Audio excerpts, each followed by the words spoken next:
सोलापूर जिल्हा सहकारी बँक घोटाळा प्रकरणी आता मवियाच्या नेत्यांना चांगलाच दणका देण्यात आलेला आहे। माजी मंत्री विजयसिंह मोहिते पाटील आणि दिलीप सोपलांसह 32 संचालकांवरती घोटाळ्याचा ठपका ठेवण्यात आलेला आहे। डॉक्टर किशोर तोष्णीवाल अहवाल समितीकडून हा ठपका ठेवण्यात आलेला आहे। बँकेच्या 238 कोटींच्या नुकसानीचा उल्लेख देखील या अहवालामध्ये करण्यात आलेला आहे। 238 कोटी रुपये वसूल करण्याची तोष्णीवाल अहवालामध्ये शिफारस देखील करण्यात आलेली आहे। तोष्णीवाल अहवालामध्ये विजयसिंह मोहिते पाटील, दिलीप सोपल, बबनराव शिंदे, संजय शिंदे, दिलीप माने या सोलापुरातील दिग्गज नेत्यांवरती ठपका ठेवण्यात आला आहे। ही लढाई मी गेली 14 वर्षी लढाई लढत होतो, जी 14 वर्षाचा वनवास म्हणतात, त्याचा आज फळ मिळालं शेतकरी बांधवांना। आणि बँक या ठिकाणी सुरक्षित राहिली आणि ह्याच्या व्यतिरिक्त ज्या संचालक मंडळांनी व्यक्तीच्या काही कर्ज घेतलेले ते सुद्धा आणखीन थकीत आहे। त्याकरता NCLT म्हणून कोर्टामध्ये दावे दाखल केलेले आहेत। आणि आमची बार्शीची जी माझे काही आमचे माजी मंत्री दिलीप सोपल यांच्याकडे जवळपास 320 कोटीची वसुली करण्याच्या बाबतीमध्ये सुद्धा दावे दाखल केले। तर अन्य जे कर्जदार आहेत ज्यांनी कर्ज थकवले आहेत 7 ते 8 दावे त्या ठिकाणी दाखल झाले। माणसातनं काय करता येत नसलं तर अशा काय कृत्य करायचं महाराष्ट्राला सवय लागलेली आहे। हे हजारो कोटी रुपये या राज्याला देशाला काय नवीन नाही, हे रोजचं चालूच आहे। गमती जमती करायची सवय आहे। माणसातनं काय होत नसेल तर मग असं काहीतरी करून त्याचं लक्ष विचलित करायचं। या संदर्भात अधिक माहिती देत आहेत आमचे प्रतिनिधी माऊली डांगे। माऊली, सोलापूर जिल्हा सहकारी बँकेचा हा घोटाळा नेमका काय आहे आणि मवियाच्या कोणकोणत्या नेत्यांवरती ठपका ठेवण्यात आलेला आहे आणि या अहवालामध्ये नेमकं काय म्हणण्यात आलंय?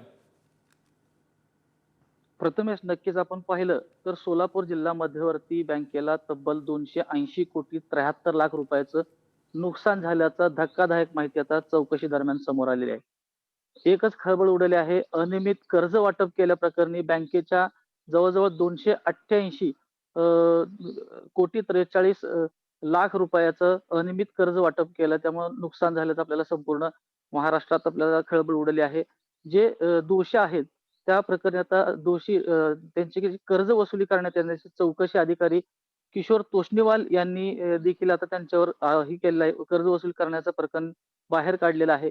एकंदरीत आपण पाहिलं तर महाविकास आघाडीचे जे सर्वच नेते आहेत, माजी मुख्यमंत्री उपमुख्यमंत्री विजयसिंह मोहिते पाटील असतील, भाजपचे आमदार रणजितसिंह मोहिते पाटील असतील, त्यानंतर राजन पाटील असतील, दीपकराव साळुंके पाटील असतील, शिवसेनेचे उद्धव बाळासाहेब ठाकरे यांचे बार्शीचे आमदार दिलीप सोपल असतील, माढ्याचे बबनराव शिंदे असतील, त्यानंतर पंढरपूरचे जे ऍडव्होकेट CA आहेत संजीव कोठाडी यांचा आता जवळपास 288 कोटी रुपये 73 लाखाचं अनियमित कर्ज वाटप केल्याप्रकरणी आता त्यांच्यावर ठपका ठेवलेला आहे। आणि कर्ज वसूल करण्यासाठी तोष्णीवाल यांनी हा अहवाल खरं तर 2 नोव्हेंबर रोजी जारी केला होता। त्यामुळे एकंदरीत संपूर्ण आता राज्यात निवडणुका संपताच महाविकास आघाडीचे नेते अडचणीत येत असल्याची चर्चा आता रंगू लागलेली आहे। प्रथमेश, निवडणुकीमध्ये विजयसिंह मोहिते पाटील यांना सोबत घेऊन शरद पवारांनी माढा आणि सोलापूर मतदारसंघामध्ये विशेष रणनीती आखलेली होती, एक विजयी रणनीती आखलेली होती। त्यानंतर त्याचाच परिणाम हा विधानसभा निवडणुकीत देखील सोलापूर जिल्ह्यामध्ये पाहायला मिळाला। आणि त्यानंतर आता या दोन्ही निवडणुका संपल्यानंतर मवियाच्या नेत्यांविरोधात आता कारवाईचा हा ससेमिरा सुरू झालेला आहे। राजकीय वर्तुळात या संदर्भातील चर्चा होतीये, काय अधिकची माहिती आहे?